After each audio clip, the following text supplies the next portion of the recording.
Welcome into another movie about a devil-obsessed cult in today's review of They Will Kill You. Directed by Kirill Sokolov, whose previous directorial works include No Looking Back and Why Don't You Just Die? I think those were like European films. I've never heard of them.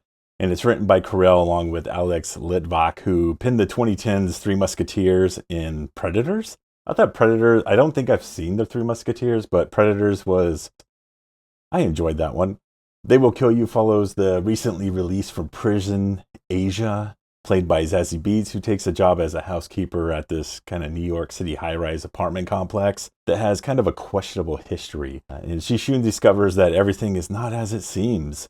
And that's a pretty spoiler-free synopsis of the film, as the trailer does say why she's at this New York City high-rise apartment building. There's some hints at devil worship with just having the pentagram in the windows and other things. When I initially saw the trailer for this movie, it did give me some vibes back to Ready or Not. And I'm glad to say that there are some similarities outside of just the devil cult worshipping that comes into play here. But overall, the story is different enough that they kind of stand on their own as two different movies. This one, for instance, I think is a lot more action-oriented in regards to there's some really cool action scenes in this movie. So Zazzie Beats just beating the hell out of some people.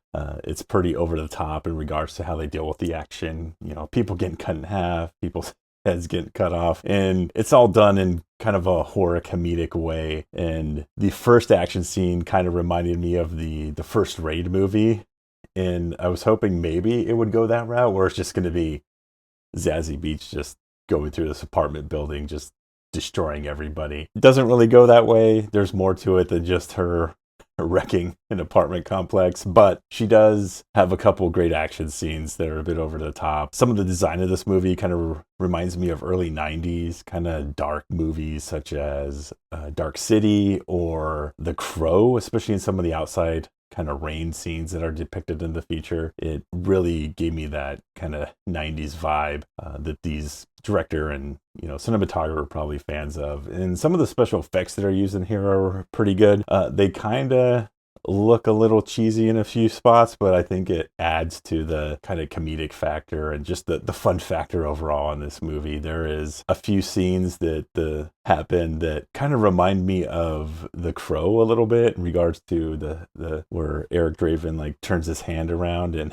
has just got shot through the hand. There's a scene that reminds me of that a little bit. Yeah, kind of this callback to the 90s that I really appreciated. I think the cast of characters here are great. Of course, you got Zazzie Beats in the lead, but you also have Mayala, who plays one of the people in the apartment complex, along with Tom Felton, Patricia Arquette, who kind of plays this leader in charge of this building. And then you also have Heather Graham here as well, and some pretty funny moments. And then there's like a whole other cast of side characters I didn't really recognize too many. I actually didn't recognize any of them. I'm sure some of them have been in other things, but overall it was a pretty fun time at the movie. But yeah, the cast is great here.